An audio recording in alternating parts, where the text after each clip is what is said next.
Yes. Okay. Papasok ko.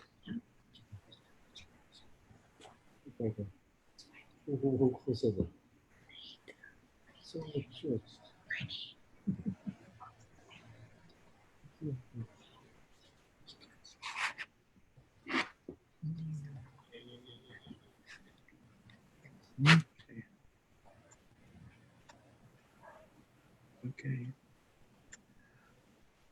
Okay, everyone, we are currently live at this point in time on Facebook.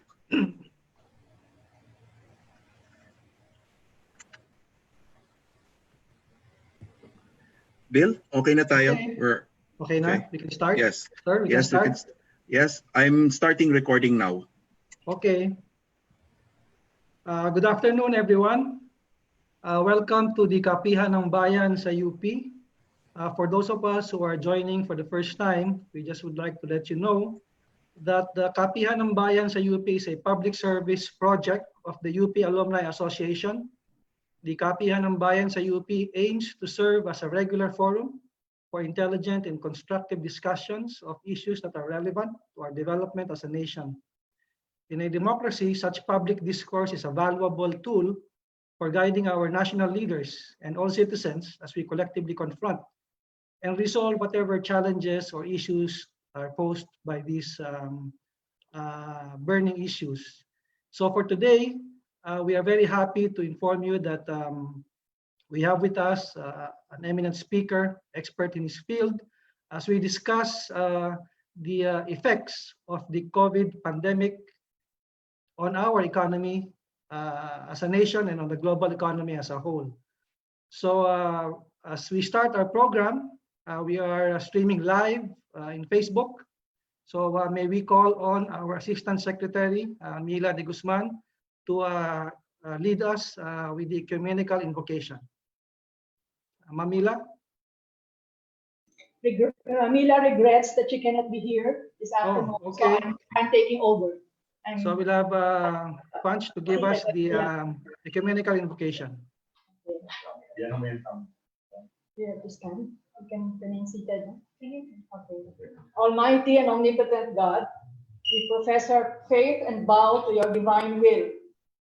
We are mere mortals, standing before you, frail and forgetful, doubtful of recovery from the health crisis, anxiously watching for the outpouring of statistics and the flattening of the curve, burdened by economic distress and psychological strain, favoring the material over the spiritual. But we are deeply grateful for the gift of today and the promise of tomorrow, for the gift of life and of health, of security of home and property, of your unending mercy and abiding grace. We are here at the Kapihan, hoping to be enlightened and therefore armed with accurate information and relevant knowledge. May we have a discourse that is civil. May we remain open-minded and tolerant. Remind us to draw from the sciences for its clarity, and logic, and from the humanities for its inspiration and self-renewal. Teach us generosity of spirit, O Lord, and compassion, especially for the marginalized. May these virtues go viral. Make us immune to frustration and despair. Heal our bodies, our souls, heal our nation.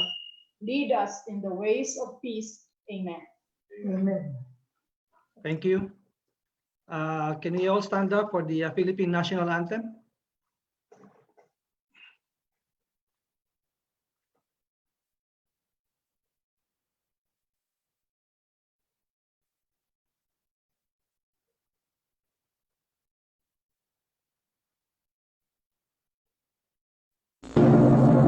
Bayang magiliw, pero sa silanganan, alam ng puso, sa dibdib mo'y bumay. Lupa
All right. And so to start off, to give the welcome remarks, may we call on one of the strong pillars of the UPAA, Attorney Reynaldo C. Lacerna, President, UPAA.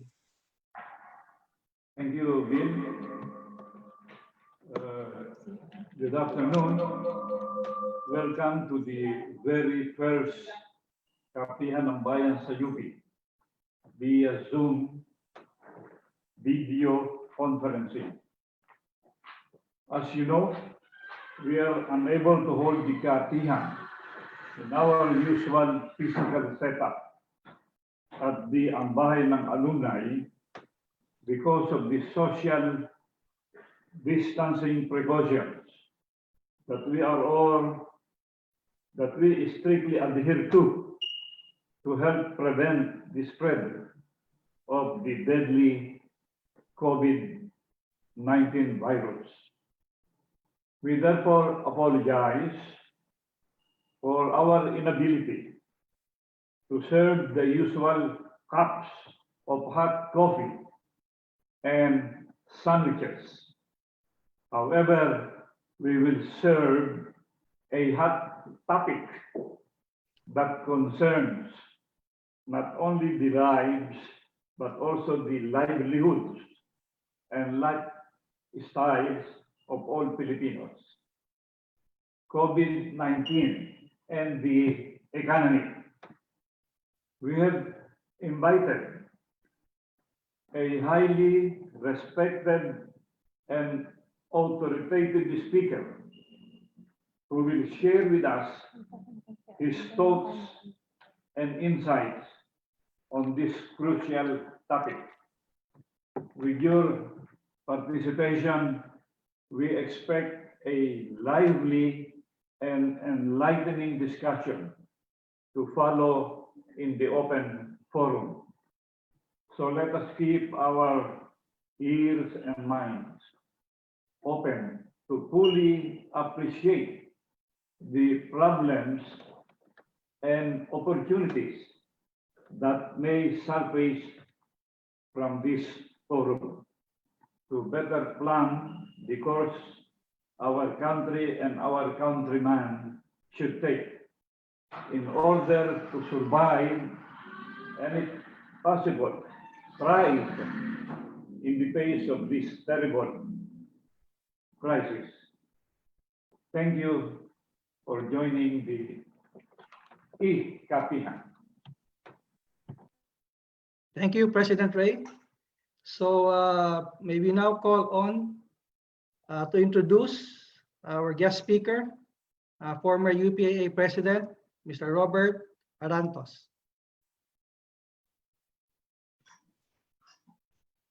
Good afternoon, ladies and gentlemen. I am honored to present our guest speaker, to introduce our guest speaker for today.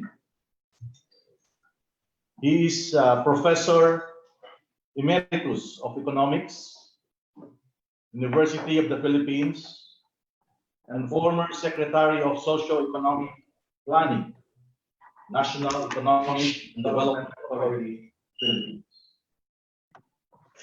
He was lead economist at the ADB, the Asian Development Bank.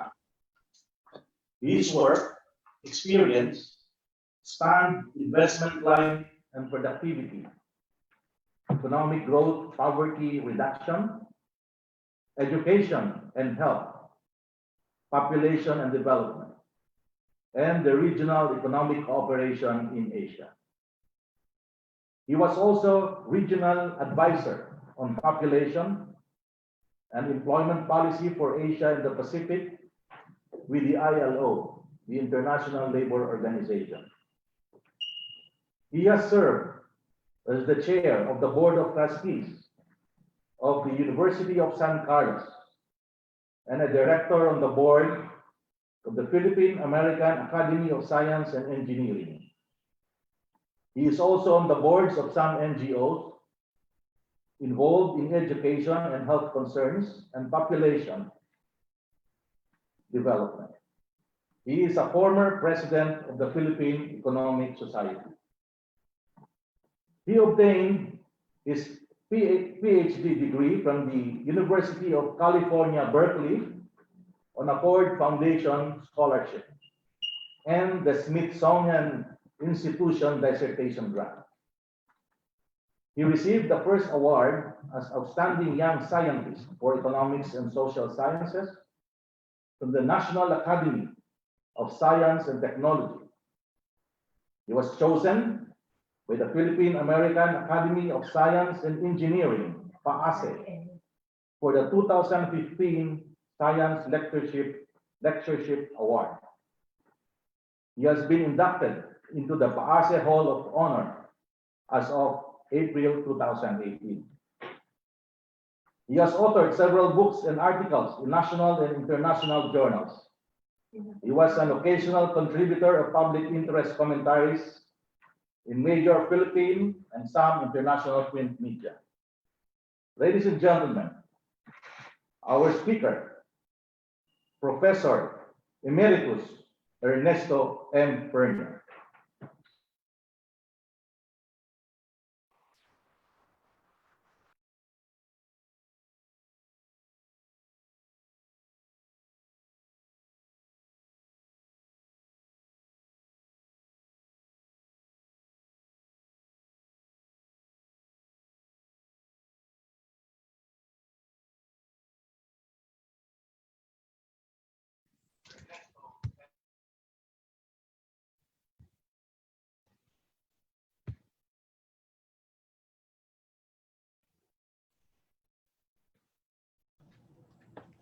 Go, nakamute si Professor Pernia. Can't hear you.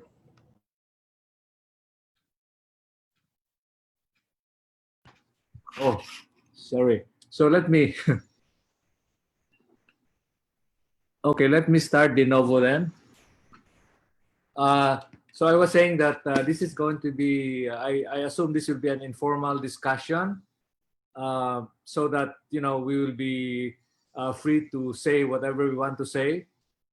But what I will do is I will advance a few carefully phrased propositions that will provoke discussion and discourse later.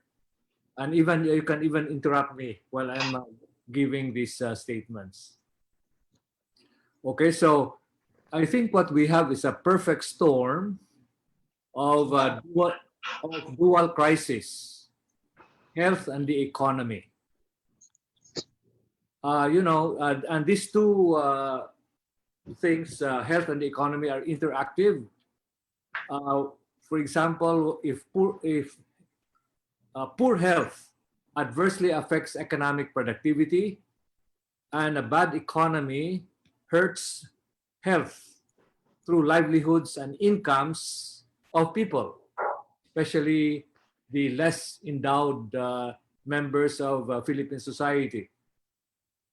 So we really have no choice but to protect both health and the economy. But in philosophy, there is this distinction between priority in terms of nature or nature of the thing versus priority in terms of the order or the timing of when to address the other thing. And I think in the present circumstance of the COVID-19 pandemic, the obvious thing to do is to give priority in terms of order, in terms of giving attention to and the required interventions. The first priority is health. But then we should not allow the economy to lag too far behind. I think what is happening is that this sequence of health and the economy,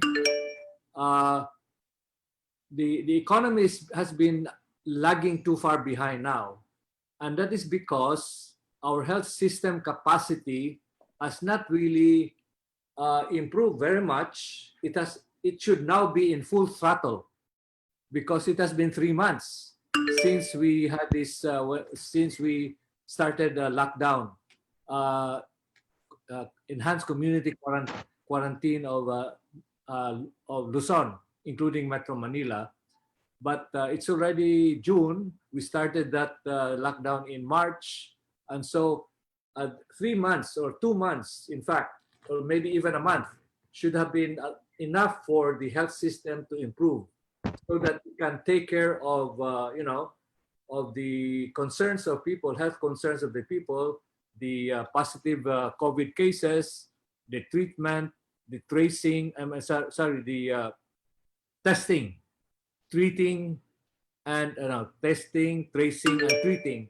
That should have become a matter of course now, but it hasn't. For example, we only have about 50 or so, or not 30 testing facility institutions or agencies or setups, whereas Vietnam, which started with practically zero, or I think just a couple, they have now 105 testing centers. So that is why Vietnam did not really have to impose a lockdown. What they did was they just let the health system capacity deal with the problem, and so there was greater openness in terms of the economy, mobility of people and workers, and so it is it's no death at all, by the way, and in fact it is almost fully open now. There's no more restriction on mobility, and I will show later a graph that shows that the relationship between mobility, meaning relaxed lockdown or no lockdown on the one hand, and then recovery of the economy and the health situation of people. And Vietnam is on the top of this comparison of countries along the lines of mobility on the one hand and recovery of the health of people and the economy as well. So that is our problem. It looks like we have been held hostage by this lockdown because our health system capacity has not been up to par.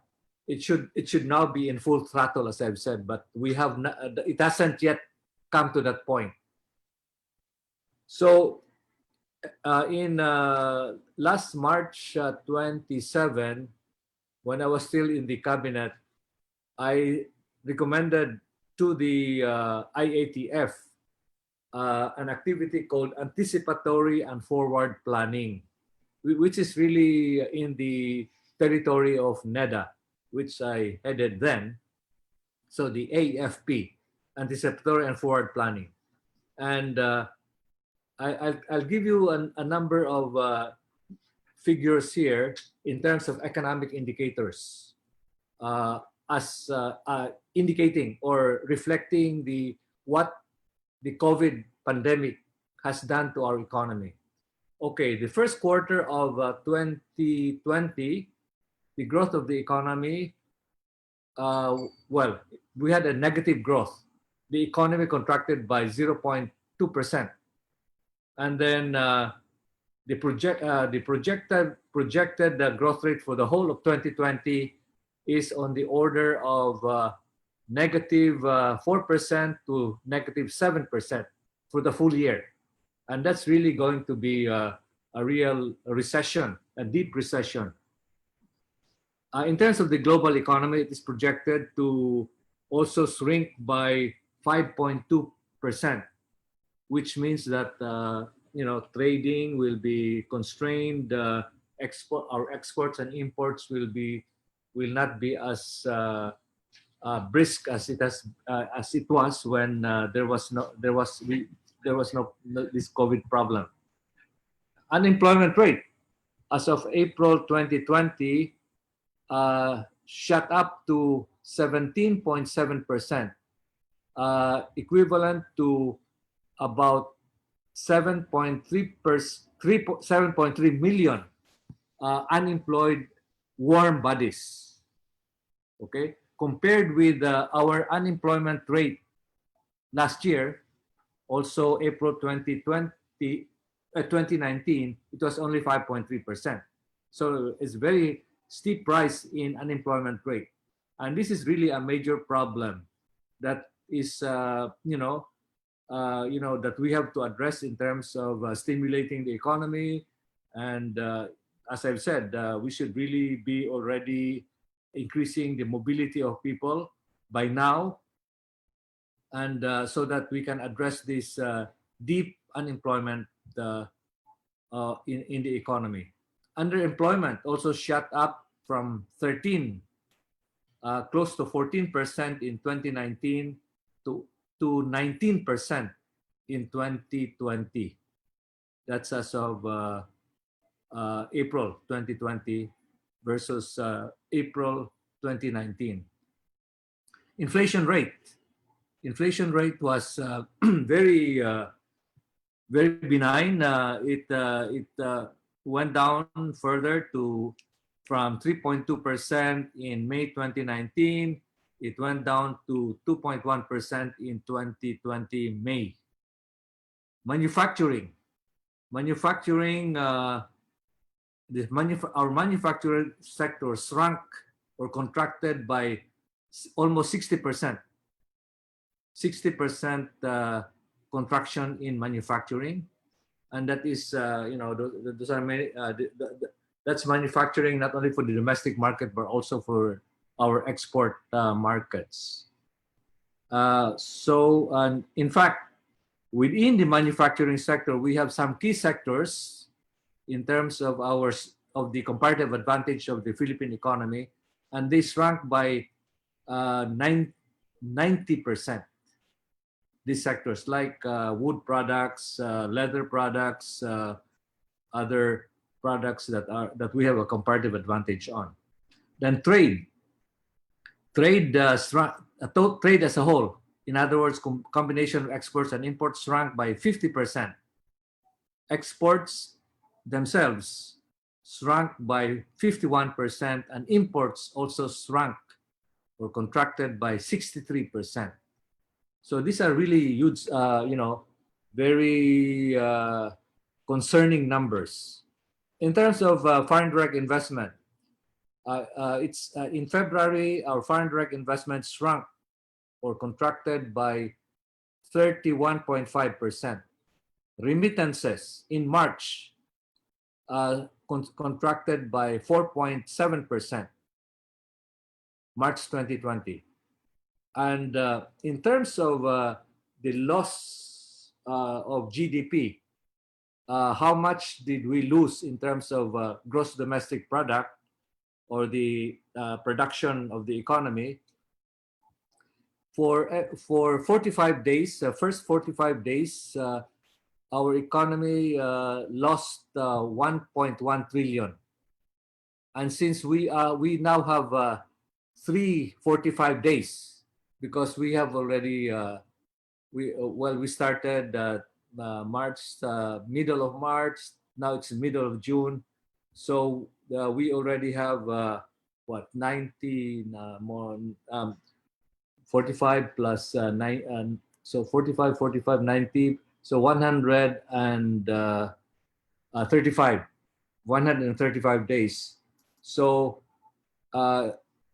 if for every 45 days we lose, the economy loses 1.1 trillion for 2 months. That would be for 2 months. Yeah, that would be 1.1 trillion. So 2.2 trillion. And since we also have an additional 45. Half of 45 is is 20 some 24 32 22.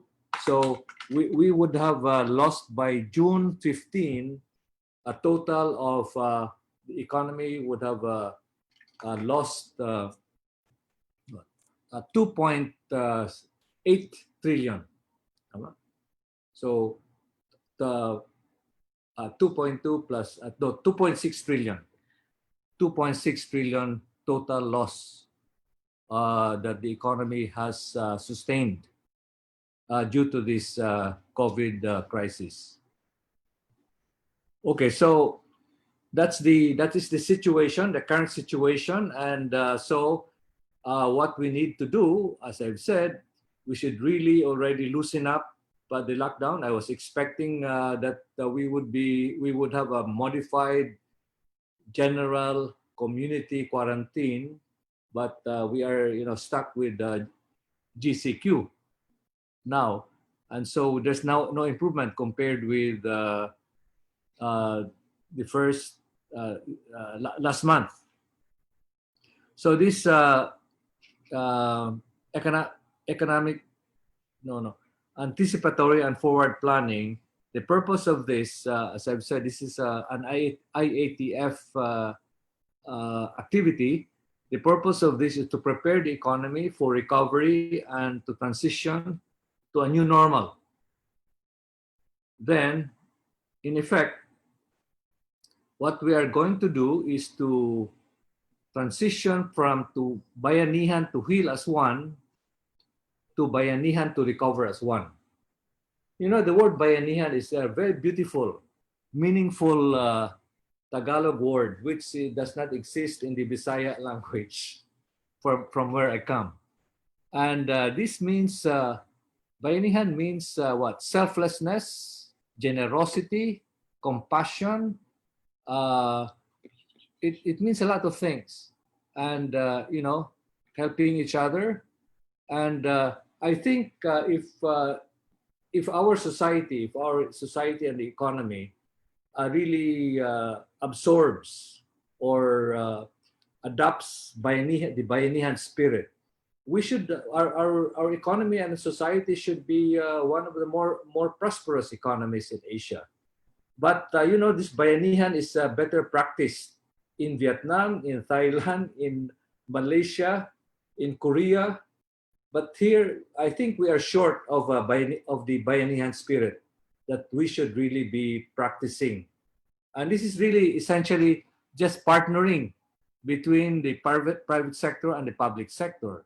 So cooperation. Okay, the Bayanihan Tuhil as One Act provided the Social Amelioration Fund.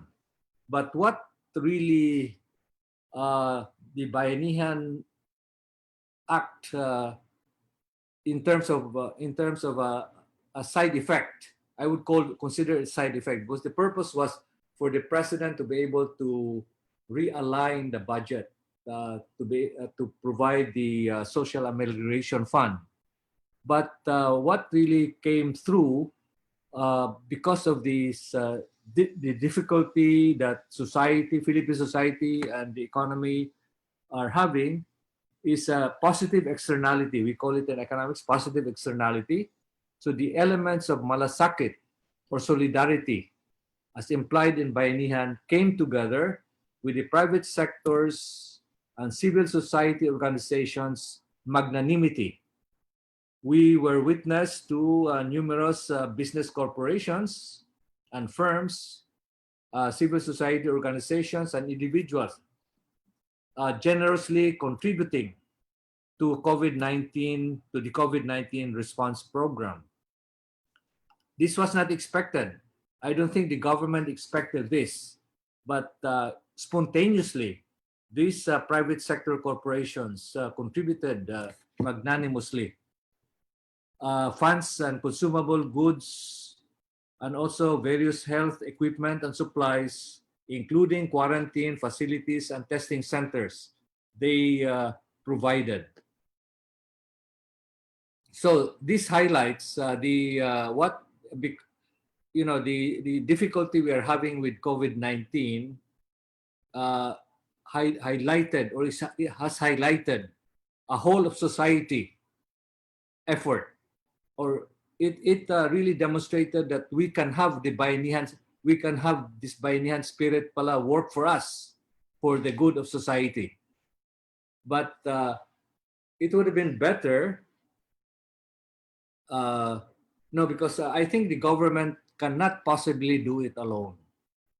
It might have been better if there was better coordination between government and the private sector in terms of efforts, in efforts to respond or to contribute to the COVID response that has been required. So, what the lesson of this is, let us not let the lessons of a major crisis go to waste, and that is why the theme really of my presentation is this Bayanihan spirit, the need for cooperation between the private sector and the public sector, the need for cooperation of the citizenry with the government and with the private sector, and developing greater trust and confidence. Citizenry being more confident and more trustful of the government and the private sector. And I think if I think that is really what the Bayanihan spirit means. Okay, for the country's development or nation building effort, synergistic public-private partnerships would be optimal, from development planning to formulating of programs and projects. Efficient and self-sustaining partnership require higher trust between public and private sectors. As I also have said, the citizenry's trust vis-a-vis government and the private sector. So how do we transition from Bayanihan to heal as one to Bayanihan to recover as one? Okay, overall, there is need. This is very important. There's need to build or renew people's trust and confidence in government, and better still, in overall governance, including the private sector. So there are three main objectives of the anticipatory and forward planning. Number one is to build or rebuild confidence in our country's health system capacity. If we are not comfortable, if we are not confident with our health system, then we are consumers will be anxious, will be hesitant to go out to buy. So consumption is very important for the economy, and then businesses also will be hesitant to sell and to produce products, especially of course, basic needs have been addressed, but the non-basic needs have been, rather in terms of the buying of non-essentials, that has been held at bay because of this hesitancy on the part of consumers, on the part of businesses. So rebuilding confidence in the country's health system capacity, including all levels of health personnel, equipment and supplies, and social infrastructure, meaning hospitals, health centers, clinics. I think we are very much lacking in these components of our health system capacity. This is really where we should be investing. In the build program that you must have heard of the government, we should give priority to capacitating, to improving our health system capacity, because this is not the first time that we'll be besieged by a health crisis. There may be more of this in the future. And also not just improving our health system capacity in the near term, but also enhancing them further over time to better prepare for the next possible crisis. So the second objective of the AFP, anticipatory and forward planning, is to rebuild consumer and business confidence. This is very important because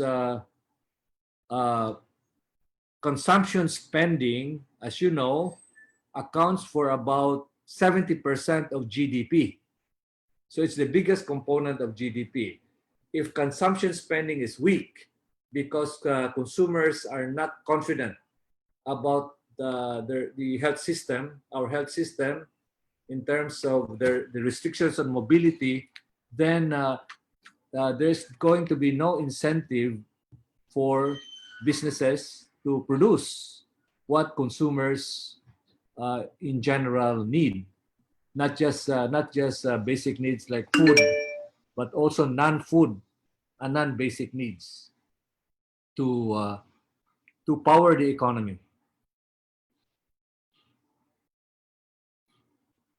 And then I think we have this T3, testing, tracing, treating. I think we're doing it now, but kind of late.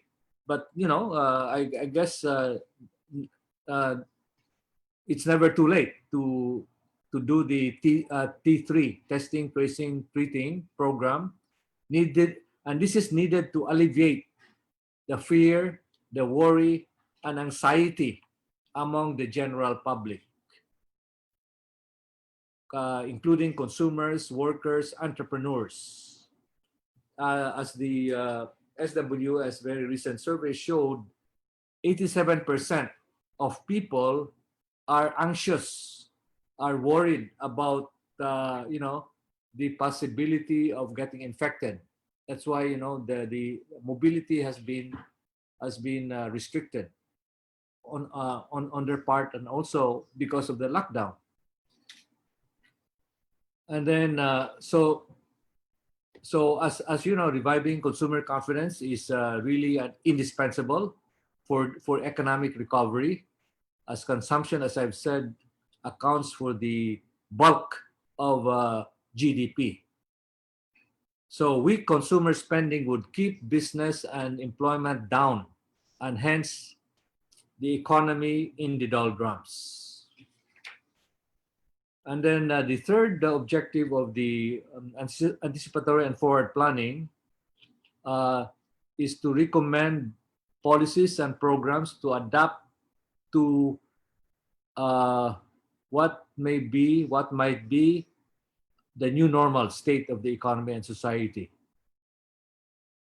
Of course, this new normal is very uncertain, and it is the object of various speculations. That's the problem. The future is so uncertain. Okay, pertinent to these three objectives are two proposed programs or bills in Congress. The Philippine Economic Stimulus Act, also now referred to as ARISE, Accelerated Recovery and Accelerated Recovery for the Economy, costing this is costing 1.3 trillion pesos over 3 years. There's another bill called PH Progreso. This is a Philippine recovery with equity and solidarity, which is still evolving.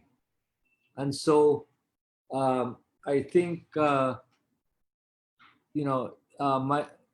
School of Economics faculty are supporting the ARISE or the PESA bill, but the other one, the PH Progreso, because it's still not so clear what it will do. The preference is for economists in UP. Their preference is the PESA, the Philippine Economic Stimulus Act, or the ARISE. The ARISE program is designed as a short-term to medium-term sectoral and structural interventions. You know, rebuilding consumer and business confidence is very challenging, as the end of the pandemic is highly unknown. Even in the US, people there, academics, economists, consider the pandemic highly unknown, and so it's really very difficult how to target the stimulus, the economic stimulus spending. So this impacts the effectiveness of any economic stimulus. The uncertainty makes the economic stimulus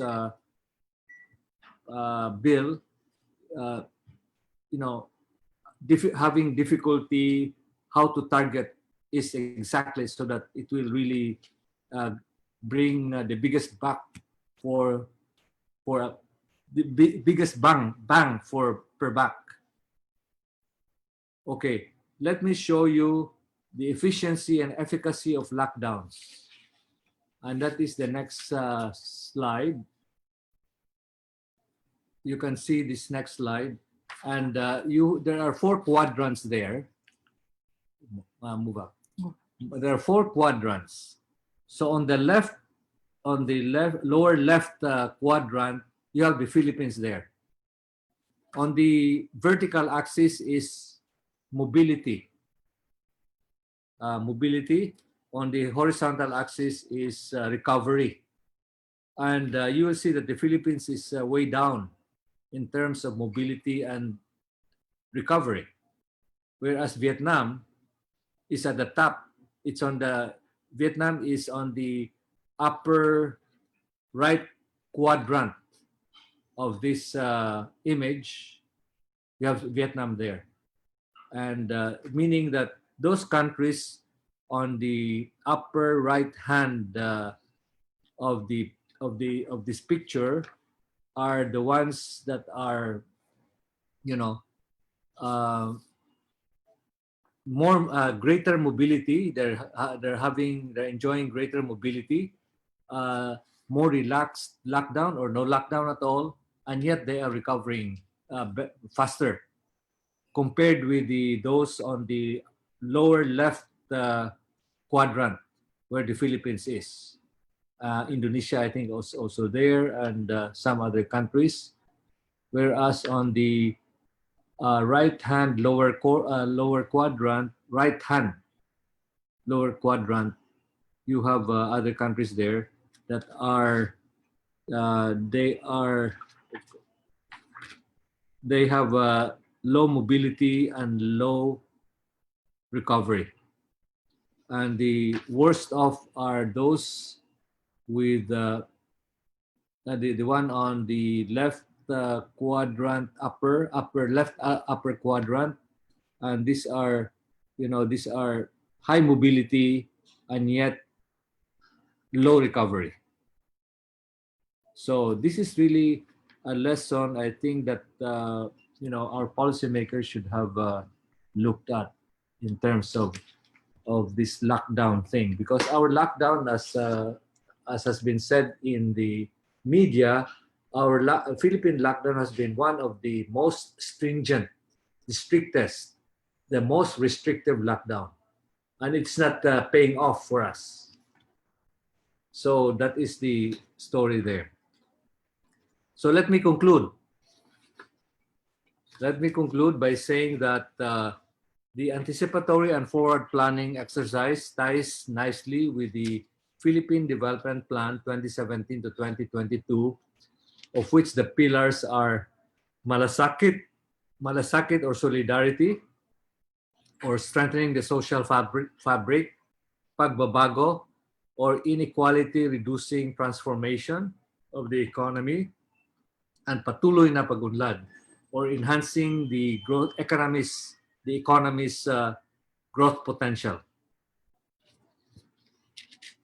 And the sub-pillars are improving infrastructure and protecting the environment. So with continuity through succeeding administrations, this should lead us to achieve the Filipinos' long-term vision or ambition natin 2040. So let me stop there so that we will have a lively discussion. Thank you very much. Thank you so much, Secretary Pernia, for that very comprehensive and very enlightening discussion. So we will now open the floor for our open forum. So anybody who has questions that they would like to ask our eminent speaker, please feel free to chime in and give your questions.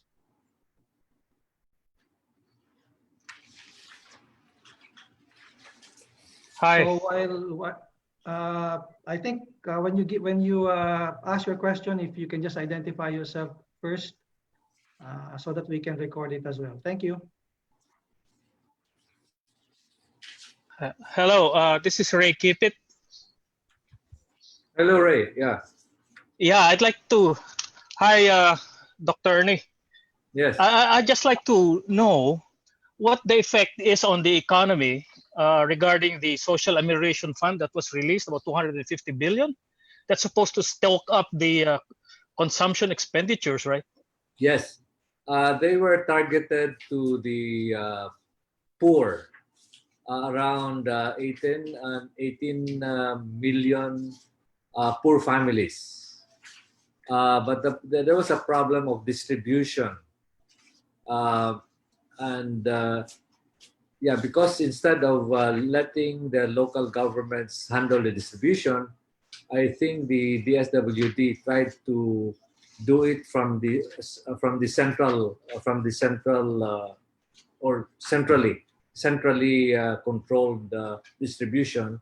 Although they realized later on that there was for local government, personnel to handle the distribution, but it took a long time. So yeah, that was a very important social amelioration intervention. Yeah, it's a good intervention. Yes, intervention because the poor really needed some relief from hunger and for shortness of the basic needs that they had, so they could not that kind of alleviated their difficulty. But that is not enough to stimulate the economy. The thing about rollout, or for example, if we let small and medium enterprises, if we give them easy loans or zero interest loans, there's a problem because of the uncertain, and also there's also a plan to let banks, lending institutions give rather easy loans to corporations. But the problem there is because of the uncertainty, households on one hand and also businesses on the other tend to save whatever liquidity they have because they don't know how long this crisis will last. So there's a problem of instead of spending the money, they would be increasing their what's called precautionary balances. Their precaution for in case the COVID crisis continues, then they need something. So that is the thing. That is the trick about this financial assistance when the environment is uncertain. in terms of when the crisis will, when the lockdown will stop, when the vaccine will be available to the Philippines. So these uncertainties are really the enemy of investment and consumption as well. Thank you, for sir. that. Thank you, sir. Any other questions from our participants? Bill, Yeah, I actually Cheng Rasul. well, Go ahead, Cheng. Yes, thank you, Bill.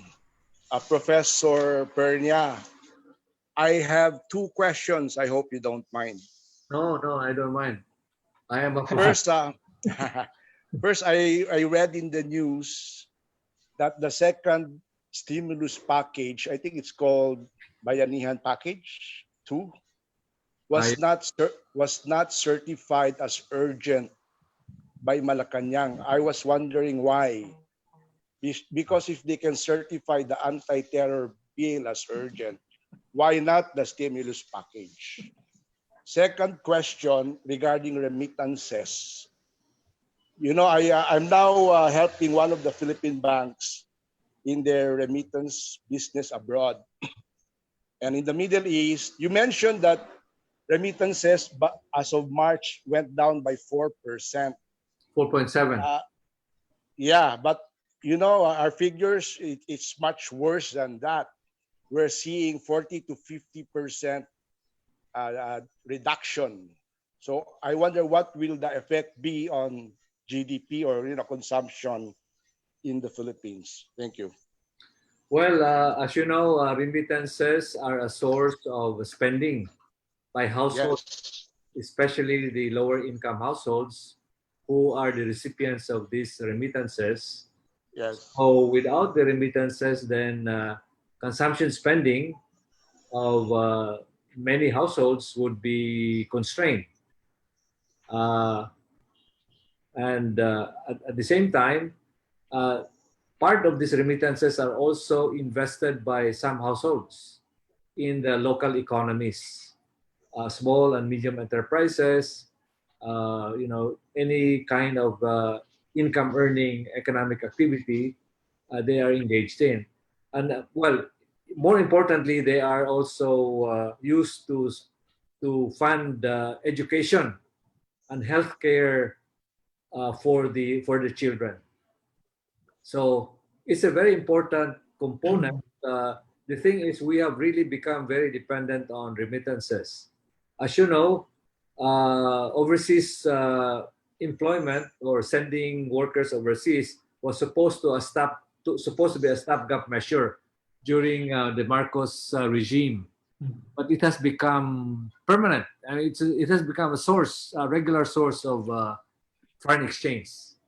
That is the problem. If you also recall, Korea and Thailand were also sending overseas workers, but it was just a stopgap measure, really. And when the economy improved, Korean economy and Thai economy, they just completely stopped. There's no more overseas workers coming from Korea and Thailand, because they were able to, at the time that they were able to address the employment problem and the foreign exchange problem in the lower stages of their economies. They were able to, institute programs that really let the economy prosper, or let the economy develop. And so, as you know, Thailand is way ahead of the Philippines now in terms of their per capita income is more than double the Philippines. Of course, Korea is another story. Yeah. So it's a very important component of our funding for consumption and some entrepreneurial activities of families receiving these remittances. And you had a question about why the Bayanihan 2 was not signed yet. Certified as urgent. Well, I think it's because there is still a discussion on how much it should be and how should it be targeted. I think the idea was to reduce instead of 18 million families, or even I think it reached 21 million families. I think there is there is this proclivity to target it to fewer families because to some extent the lockdown has been eased, so that's why there's this change in who the recipients will be. But I don't know why it has not. I'm not there anymore, so I cannot answer why it has not been declared urgent. Thank you, sir. I have a Thank you, question. Jack. My name Thank is you. Ethel Rubio. Yes, Ethel, go Ethel ahead, please. Rubio. Dr. Pernia, thank you so much for your very informative presentation. You had mentioned something that Vietnam is actually on top of the game in terms of recovering now from the pandemic. And you had mentioned that it's perhaps because of our stringent lockdown or the Philippines, because I'm actually in Los Angeles. So the Philippines lockdown is very stringent that it hurt the economy.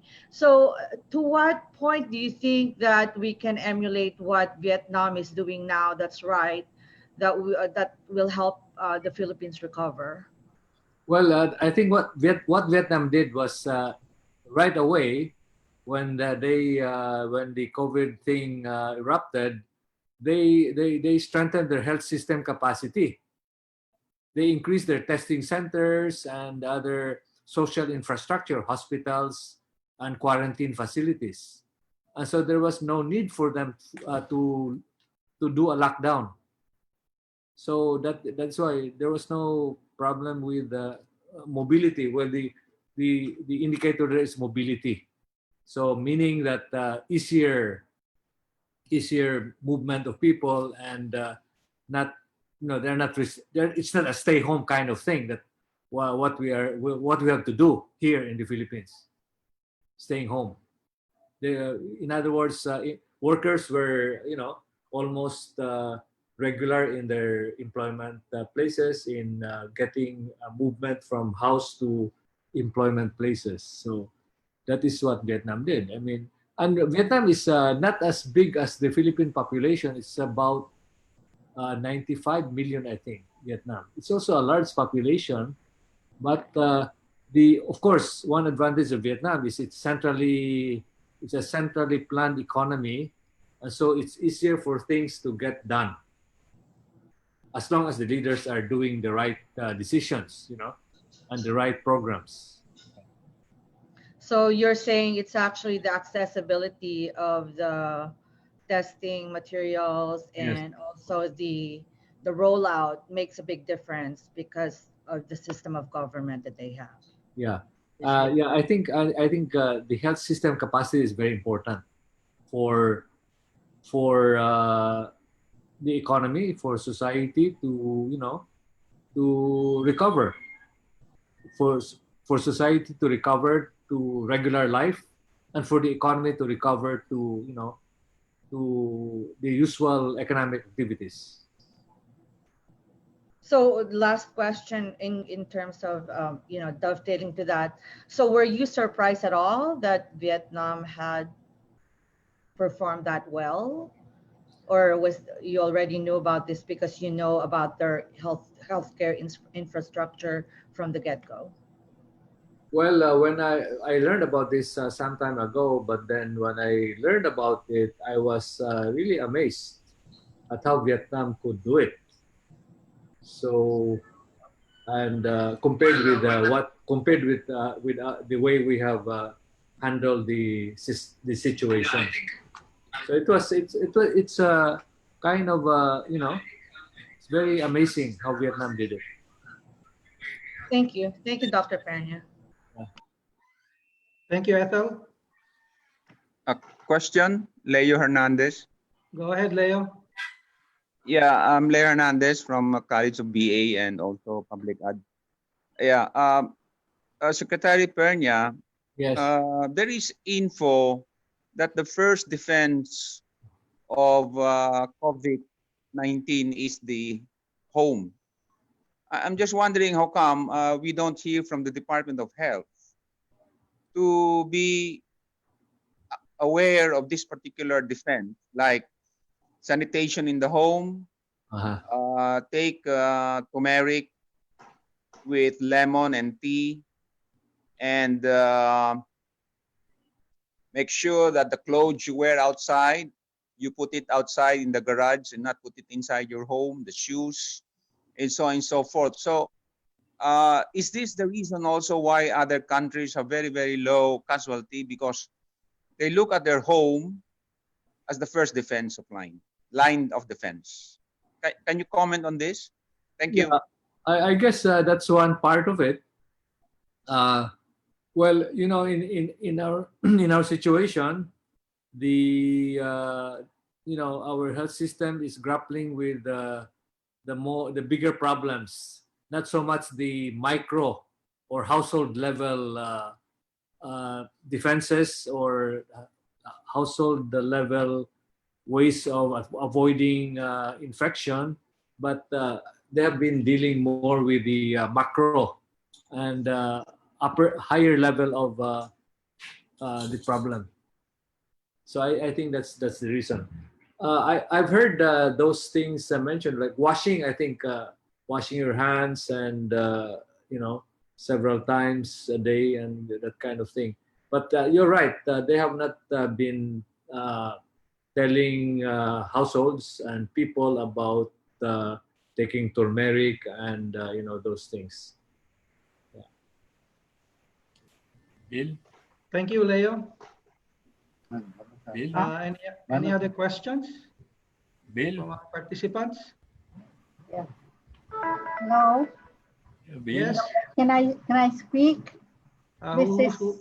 This is Princess Namenso. Go ahead, Princess. Yeah. Hi, Ernie. Hi, Princess. Yes. The dog is here too. Ernie, yung arise, you know, the bill that's now before Congress. Can you tell us more? You know, what are the components of this? Because I'm active, you know, among the NGOs, PSOs, and we have also been discussing, you know, what are the important steps for recovery. And of course, we always emphasize the hardest hit in this pandemic have been the poor, okay, the marginalized, and we all know that. It's so easy, you know, for us to stay home because we have some resources, but you have all these crowded communities, homeless people, and you cannot really practice social distancing.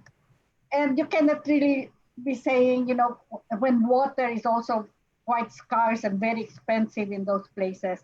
I mean, I think the pandemic has shown how neglected we have been towards, you know, the poorer sections of the population. Madaming pagkukulang tayo, and health, not only health, but in terms of housing, in terms of livelihood, etc., etc. So now that we're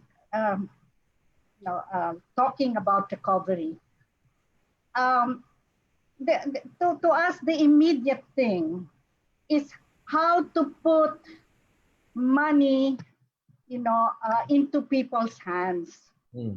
Okay, we're talking here of a survival situation. Talagang madaming talagang nagugutom, and in a way, sometimes we are afraid it could lead to a, you know, a terrible situation where there could be rioting and so on, because people are really desperate. So the thing is how to help those people, feed them, assure them of health, give them the vital necessities in life, and very important, of course, is income. Okay? So, kanya parang gusto kong malaman what are the components of the bill that you mentioned, yung arise? Because that was supposed to take care of the immediate and the mid, and the intermediate period. Hindi pa yan yung economic recovery and so on. So can you tell us more about? Yeah, to begin with, Princess, we have a very high poverty incidence. Very. The highest in ASEAN. Our poverty incidence as of 2018 is 16.6%, so about 17%, and it has stayed that high for a long time. And because we have a bigger population, the number of poor are also quite large compared with Thailand, for example. Thailand has only 70 million population. Poverty incidence nila is 8% lang or 7% lang. So talagang mas manageable ang problema doon. Anyway, in terms of the bill, well, they're supposed to be giving social safety nets, meaning funding of yung amelioration fund. That's a big thing in that arise, and also employment wage subsidies. Okay. For those who don't have work yet because their employers have closed down, or the shops have closed down, then providing wage subsidies, and also helping micro, small and medium enterprises stay afloat, providing them with easy assistance, as long as they keep their workers. 75% at least of their workers they must keep, so that there's going to be no closures and retrenchment later on.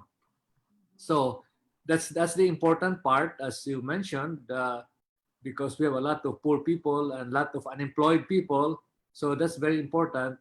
And as I've said, the assistance to small and medium enterprises, both in the formal sector as well as in the informal sector, is also part of the assistance to be given by this arise. And then the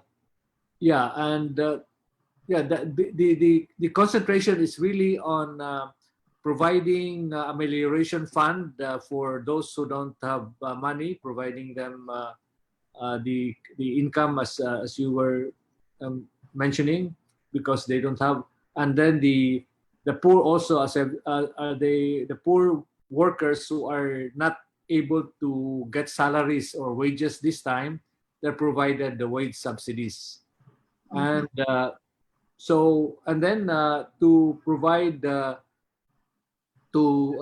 it also allows the bigger companies to borrow from banking institutions at more lenient interest rates, so that they also stay afloat. And so essentially, those are the components of the arise. Yeah. Okay. Yeah. Okay. I hope there is emphasis on on industries or on economic activities that can help people directly. Yes. Not so much, let's say, bailing out of big companies and the production of let's say products that are for export. I think we need to concentrate more on domestic needs at this point in time. Yeah. Well, that is the difference between arise and create. The create is something that will help the big corporations, and it will reduce their tax liability from 30% to 25%. No, yung sa create, and that is what School of Economics faculty are not supporting. They're supporting the arise because it's more targeted to disadvantaged businesses. Yeah. Okay. So that's the thing. May I add? Yeah. Can I just say one more point? I read somewhere of an Oxfam study that looked into what areas of investment would have a bigger or a larger multiplier effect. Now that we're talking of economic recovery, and in this particular Oxfam study, it said that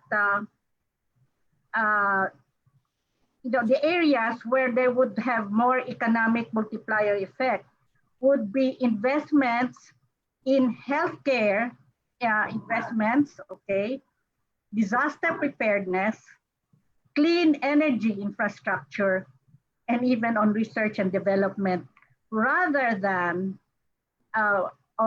in areas that has been shown to have the least favorable multiplier effect, would be in airline bailouts, traditional transport and infrastructure, and income tax cuts for large corporations. Now, I don't know whether they have shelved this train to yung cuts for corporations, because that was supposed to be the next tax reform package. So, well, anyway, just to say that this was one particular study that showed, I agree. I agree with that Oxfam suggestion, Princess. I think improving our health system, as I mentioned in my presentation, our health system capacity really needs a lot of investment, and including trying to keep our medical people, health personnel here instead of migrating, and we can do that if we provide them better compensation naman, so they don't go abroad, no. So building hospitals, health centers, improving them, and building new hospitals all over the country. That's going to be a very good investment, because that's also construction. That's also health infrastructure is important. That's right. So yeah. And so housing for the people. Oh my God. Housing. Secretary. Housing has also a big multiplier effect. May I, Secretary? Yes. Can I just add something? Yes. I'm DV Savellano. Actually, a rise is for a short term lang.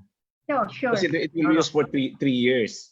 So what the government's doing now, the proposal of Congress, is basically for agriculture, for fisheries, for, infrastructure where the laborers can work and have the capacity to buy.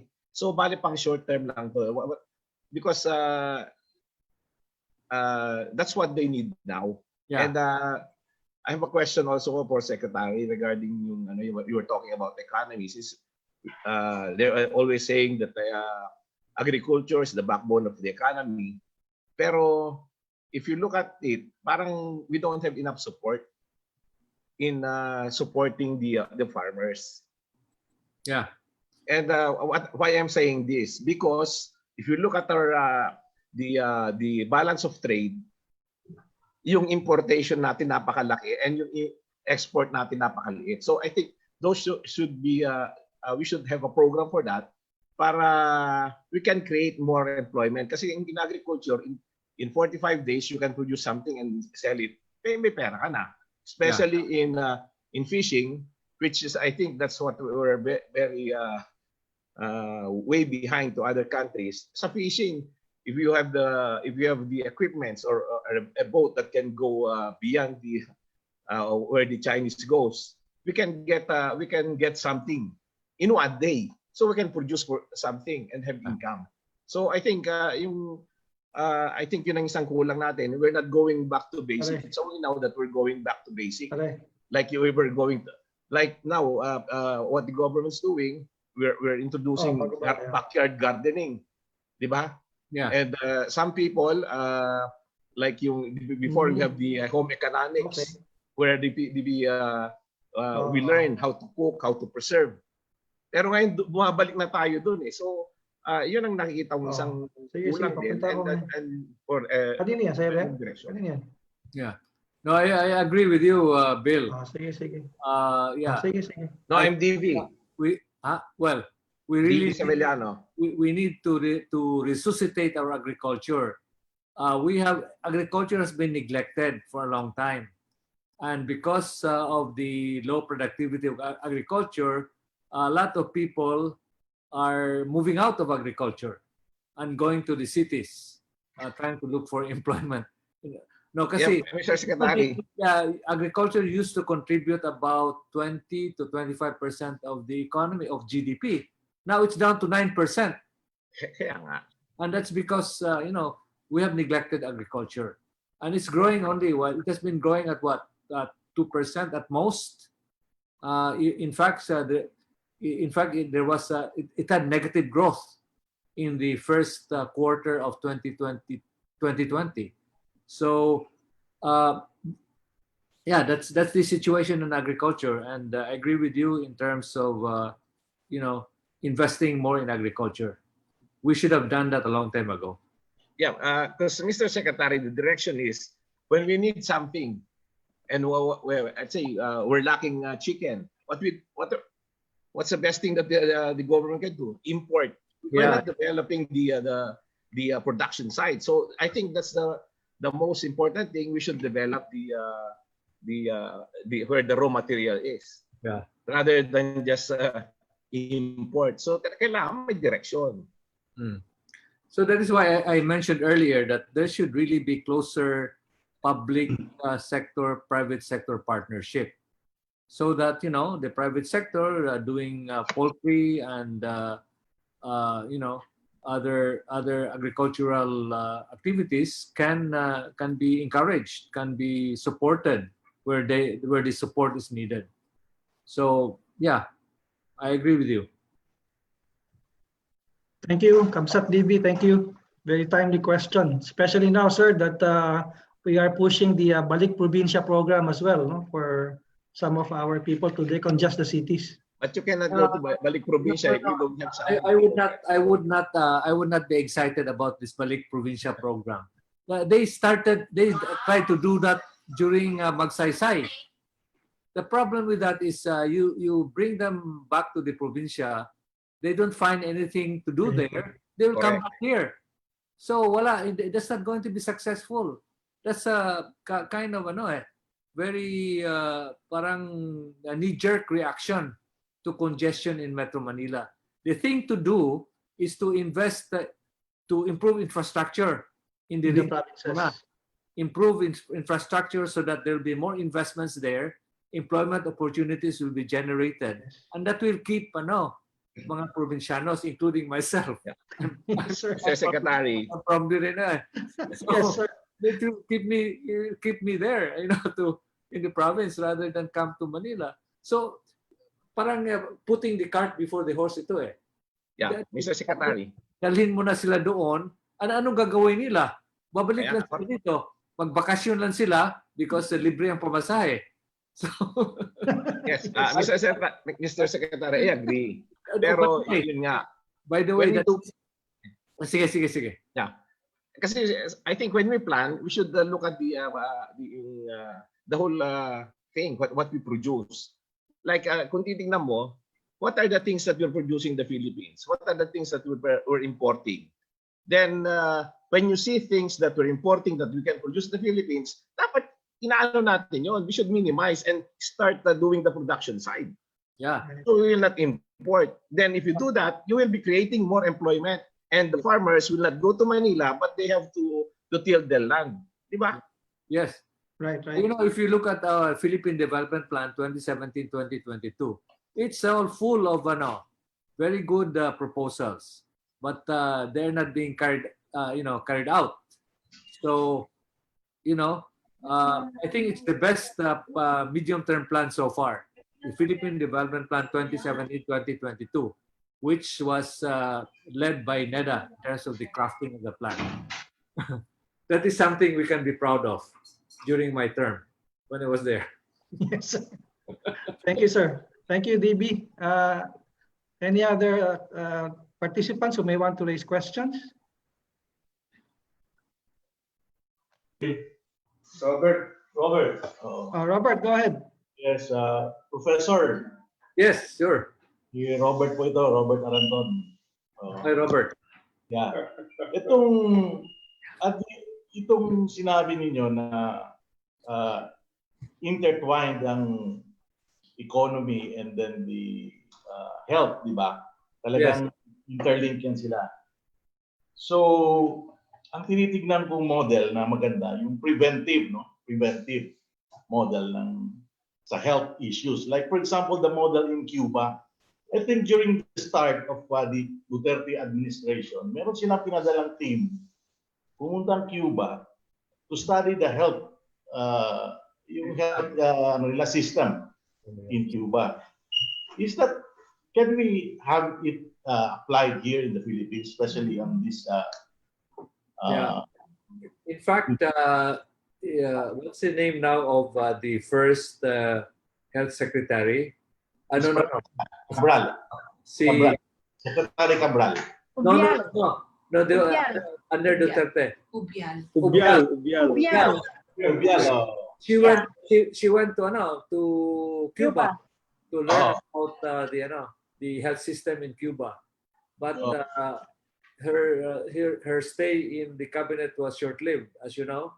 So walang follow through siguro, ganon. And Ernie? yes.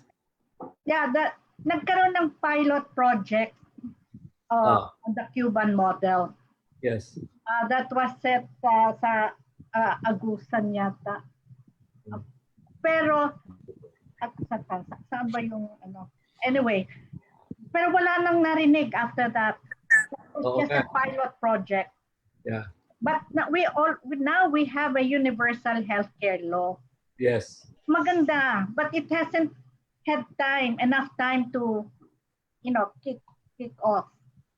So, kulang ng funding, Princess. Ah. Kulang pa ng funding daw ang universal healthcare. Definitely, yeah. Kulang. Yeah. But it's a step in the right direction. Sure. Kasi we're not, pinabaliktad natin, whereas before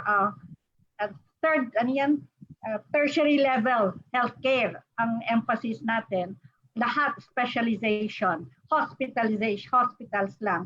We were not looking at the point of care, at the primary care point. So ngayon, that is now the foundation, palalakasin yon under the universal healthcare. Primary care, then with referral system, hanggang you reach the hospital as a last point. Ganon, pero andyan na but we have to give it time and resources to take off. And good administrator. Yeah. A good administrator, yes. Thank you, sir. Do we see Noel? Are you raising your hand? Noel Morada? Bill. Chang, ikaw ulit. Bill. Noel. Yes, sir. One more. I saw Noel raising Professor, do you have a worst case scenario that you can share with us?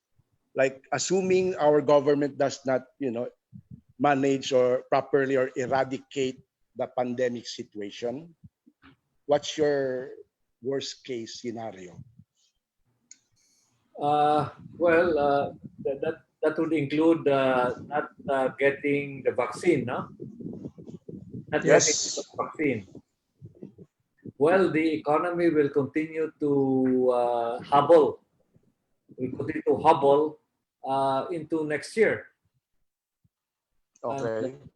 So instead of a hopeful recovery in 2021, wala pa siguro, baka will still be hobbling or will still be limping in terms of the economy. Maybe the recession, economic recession or negative growth rate will continue into 2021. That would be the worst case. In fact, this year, the worst case performance of the economy would be a negative 7% contraction. Okay. So yeah. Thank you. Thank you, sir. Thank you, Cheng. So do we have other questions from the participants?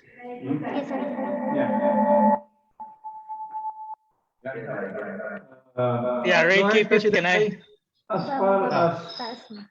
As far as you know, is the government exerting enough effort to develop the necessary vaccine against the COVID-19, or are we just waiting that this be done by other countries like China, the USA, or Europe, particularly Switzerland?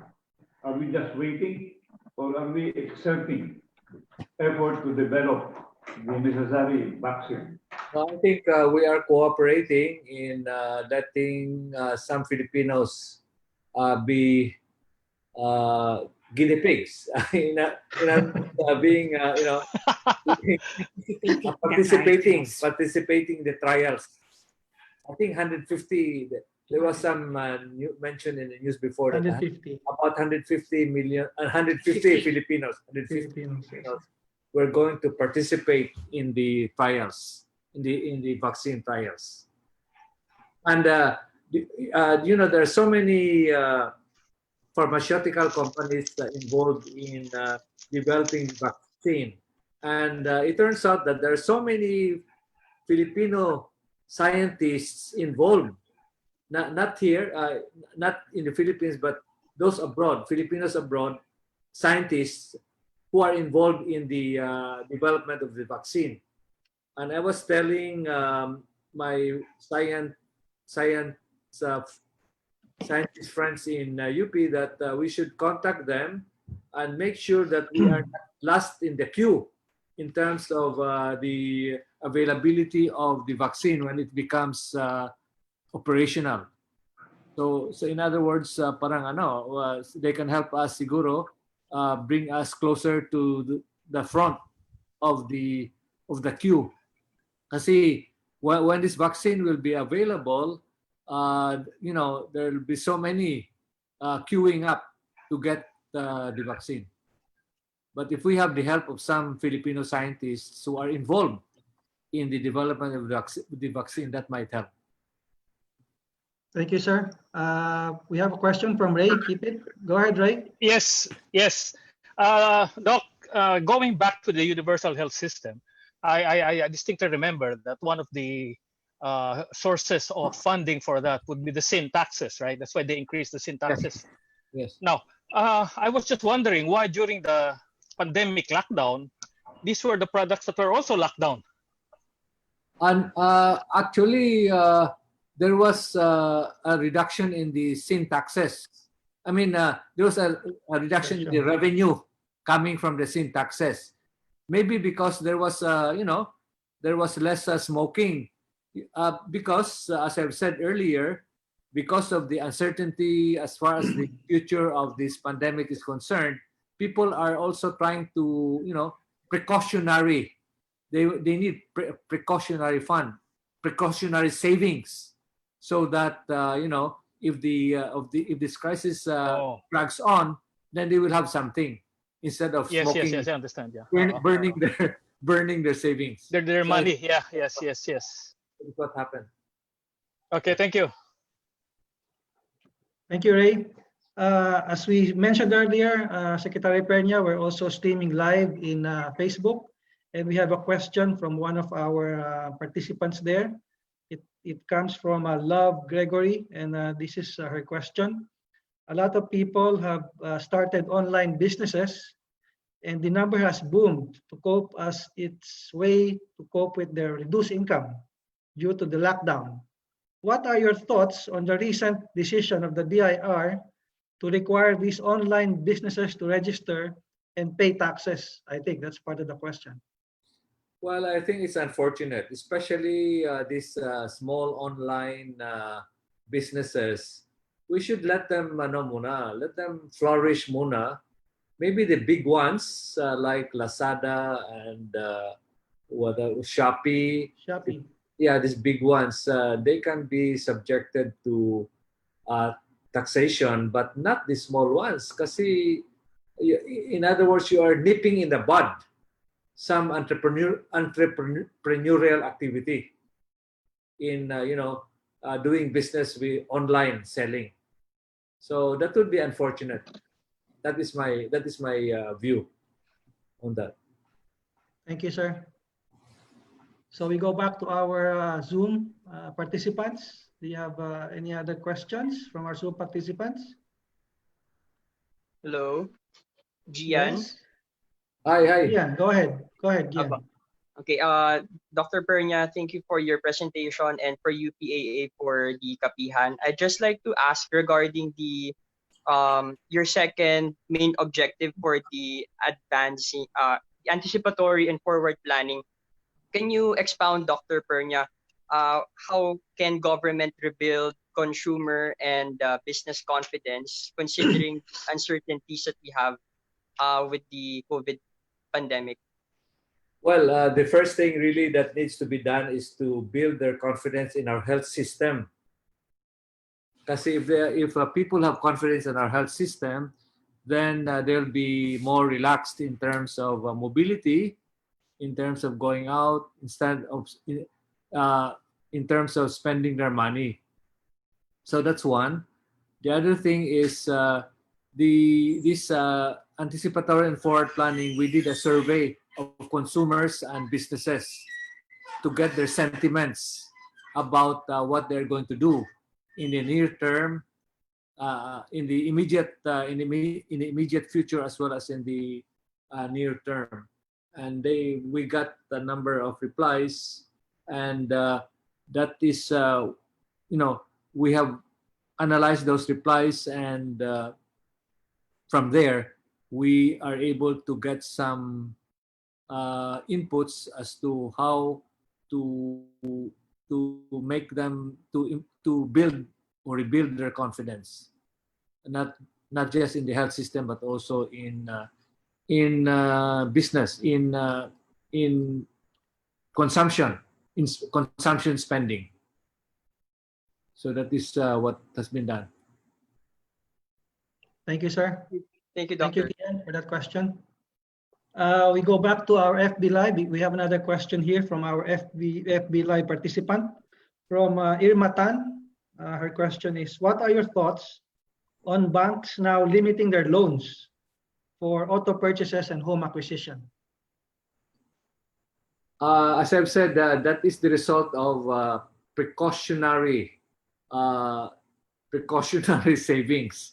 People are not yet comfortable, are not convinced that they should be spending their money when they may need their money later on. They may need their money more direly if this crisis drags on. So that's to be expected. People are precautionary savings and tawag dyan, precautionary balances. They want to have something that they can use when this crisis continues. What about banking institutions limiting their portfolio for this kind of borrowing, sir? Is there a limitation on bank? No, I don't think so. We have a lot of liquidity in the banking system, and well, of course, banking system will probably give priority to the more essential borrowing that consumers or businesses are the consumers or businesses need, compared with lending for something more that is less needed, like cars, especially those who are just going to replace their old cars. Maybe they're also concerned on possible defaults in the future, Mr. Secretary. Yes, that's possible. Yeah, that's possible also that if the crisis continues, then the borrowers will be in default. Yes, so we go back to Zoom participants. Any other questions from our audience here?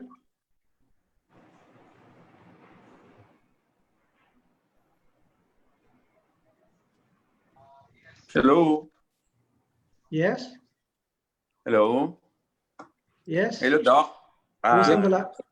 Yeah, this is Noel. Noel? Doc. Yeah, Go ahead, yeah. Noel. Go ahead. Yeah, I'm with the sewage industry. Okay.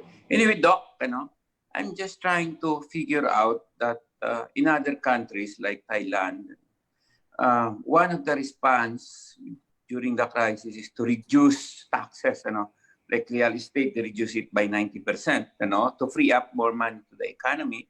Whereas in our case, we have implemented additional taxes, so that more or less that siphons off, money from the private sector to the public sector. Do you think it's the right strategy on the part of the government? Well, in the case of Thailand, the lockdowns there have not been as restrictive as what we have been having, and so businesses were operating, and workers were able to work in their places of employment. So that's why Vietnam and Thailand could afford to reduce taxes, so that they will buy, and businesses will invest and expand their operations. Whereas here we are constrained because of this very tight lockdown. Businesses have been has been restricted in terms of operations, and also employment has not been, or employment has been rather restricted. That's why we have a very high rate of unemployment now. So that is the difference. So Thailand is not the kind of crisis that Thailand has is definitely much milder than what we have. Okay, I understand. Thank you, Doc. Thank you.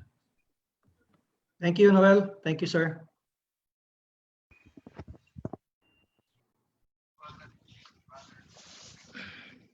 And yeah, Tad. Hello.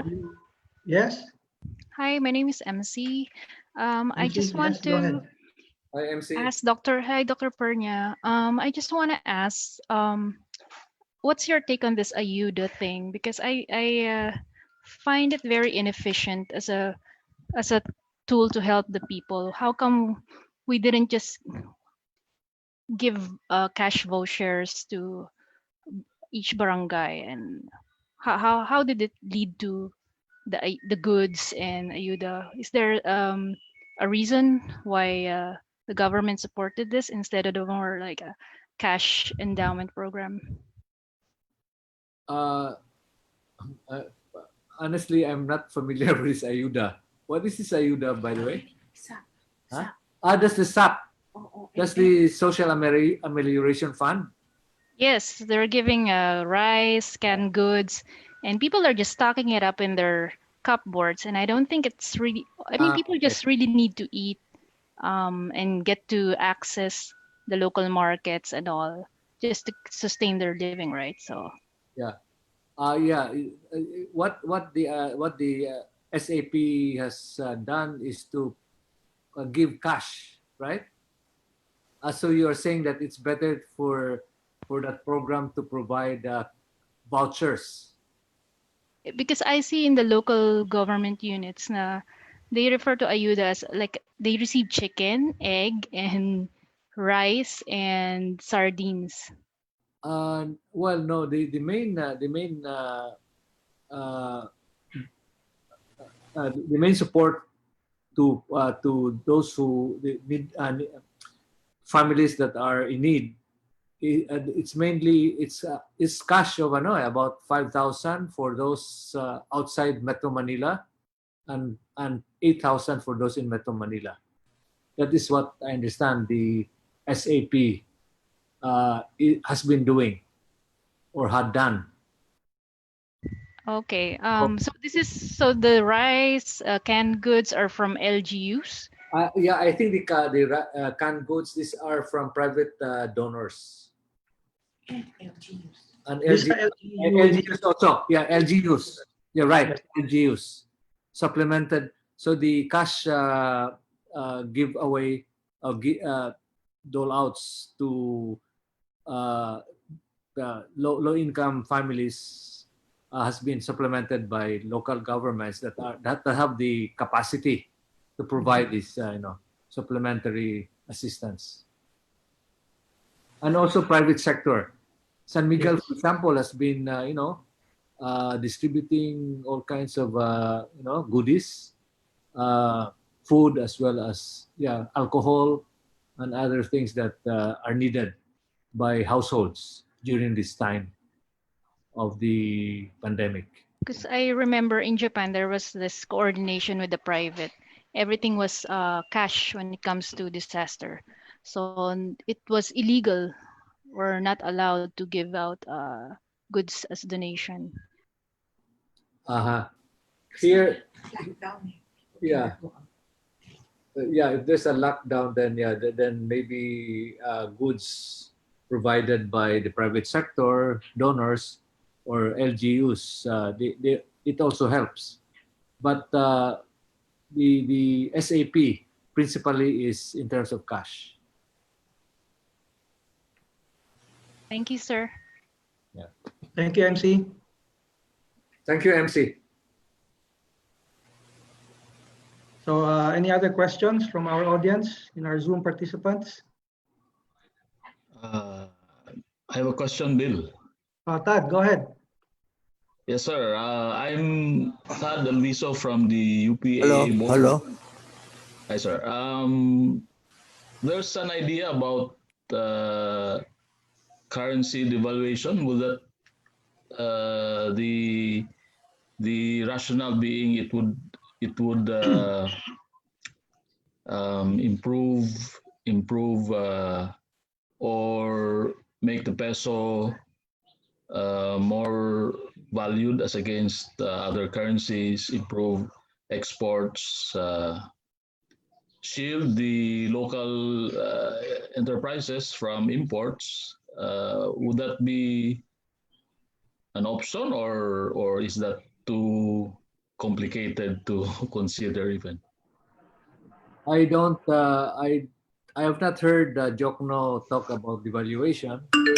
In fact, what he was saying this morning in the news was they are allowing the peso to seek its competitive its true value in the international market, and imports have already been clinched. Imports declined by 65%, whereas exports declined by 51%. So there's really no need to make the peso.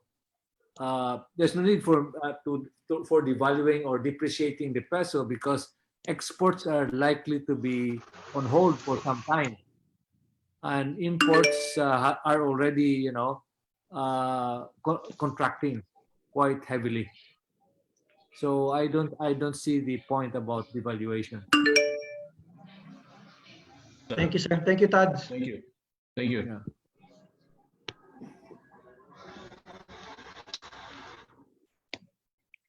Any other question from the audience?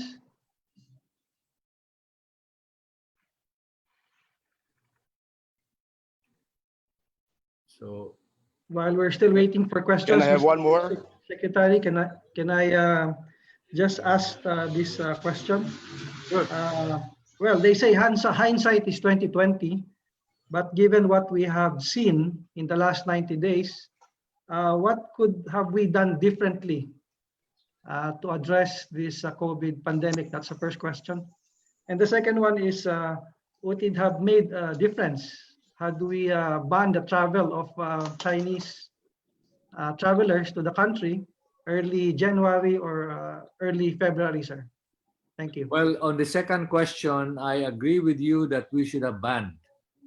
That should have been our immediate response.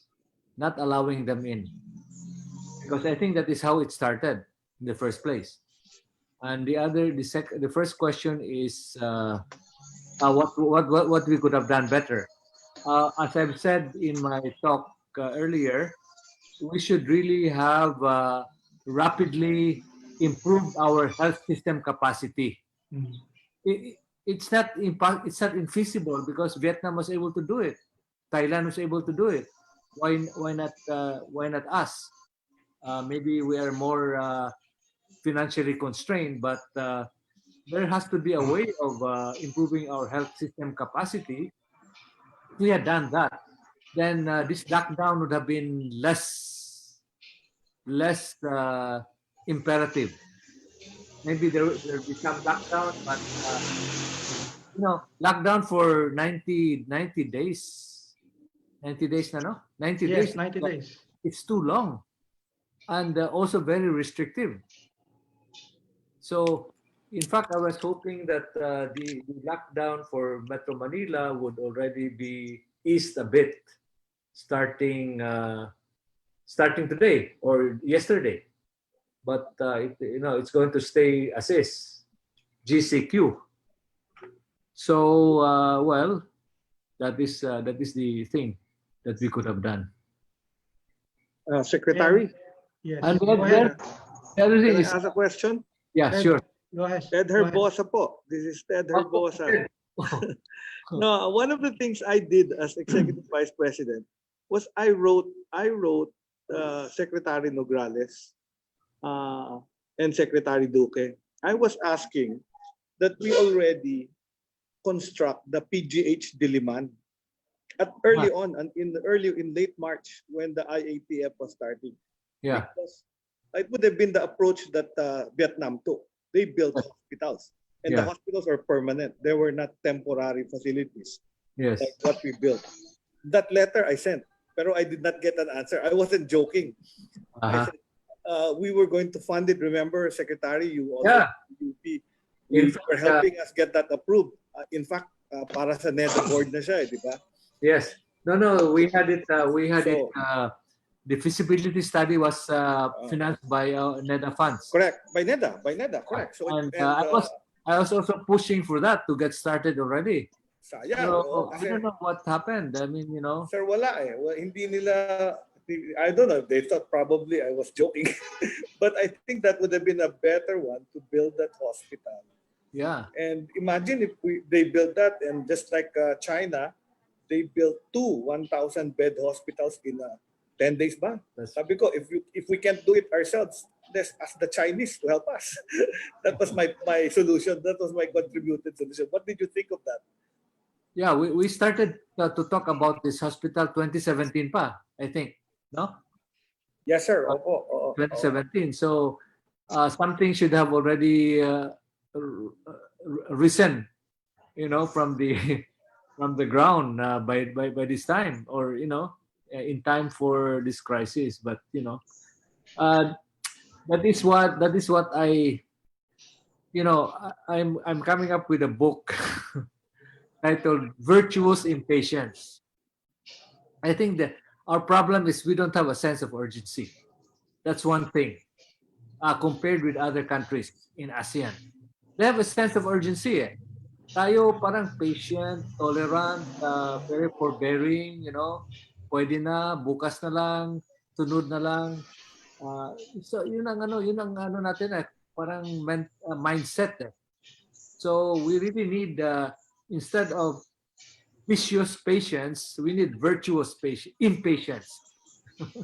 So I will give you a copy of my book if it is published by UP Press. Thank you, sir. Thank you. Thank you, Ted. Thank you, sir. We're a bit running out of time. I think we're good for one more question, if there's any. Pwede pa ba ako? Sige, Cheng. Ikaw na yun Pasensya lang. na. Kasi Sige, I'm really... Professor Pernia. Yes. I'm actually Tausug, an islander from Holosulu, Mindanao. Yeah. And I know that most of the islands are not really affected by the COVID. shouldn't government find ways to help these island provinces, because most of their products come to Metro Manila. Yeah. So wala nang demand because we have a lockdown in Metro Manila, So why don't they help the islanders find buyers for their products, let's say in Malaysia or any nearby area? You're familiar with Bimpiaga, no? Yes, sir. So that is supposed to be a sub-regional economic cooperation market. Yes. No? Yes. So again, that Bimpiaga, that was started when I was still in ADB in 1997. But Yes. up to now, hindi pa talaga nag-prosper eh. Wala nga eh. Wala. So again, we are good in starting things and we don't follow through. That's the other thing. So I agree with you that we have to get these islands more buoyant in terms of Yes, sir. more brisk in terms of businesses. Yes. They have to be brought in to the mainstream economy instead of being isolated. Yes. Yeah. So that is the story. And marami tayong sana eh. Yes, sir. Thank you. And sana rin marami pa tayong oras, Mr. Secretary. But, wala na oras. Okay. But we're running out of time. So with that last question, we would like to thank all the participants who raised very good questions to discuss in this Kapihan. So may we now call on our attorney Rene Valdecantos for the closing remarks, please. I hope there was some value added to this There's a presentation. lot, Mr. Secretary. Okay. So much. Thank you po. Thank you po. Thank you. Okay, thank you, Bill. We end this program by expressing our heartfelt thanks to former Secretary and now Professor Ernesto Pernia for his kindness in sharing with us his expertise in the field of economy and now as impacted by COVID-19. We also thank our participants and representatives from the media to join us in this first online Kapihan forum. All of us must have read or heard something about the topic of Dr. Pernia's discourse. But I'm sure that the little or modest knowledge that we have has been immensely enriched by the very informative, incisive, and transient presentation of Dr. Pernia, including his comments or answers to the questions in the open forum. I'm sure that we will leave this meeting with a better and clearer understanding of the topic that Dr. Pernia talked on. So muli po, maraming salamat, Secretary Pernia. Maraming salamat din at saka thank you for the honor of inviting me to the Kapihan. It's actually a non-Kapihan because there's no Okay, sir. Okay, so thank you very much and sa ulitin naman when things when we recover maybe. Yes, sir. President Ray.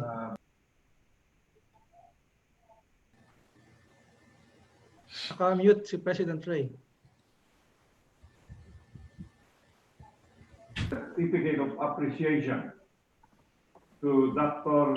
Ernesto M. Pernia, Professor Emeritus of Economics, University of the Philippines, and former Secretary of Socio-Economic Planning, NEDA, as a speaker on COVID-19 and the economy, at the Kapihan ng Bayan sa UP on Tuesday, 16 June 2020 at 3 to 5 p.m.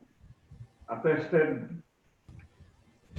Pasita C. Gabino, Secretary, Reynaldo C. Laterna, President.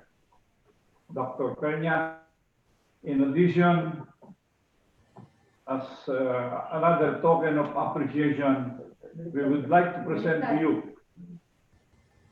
the Sining Saysay, a coffee table book, Philippine history in art.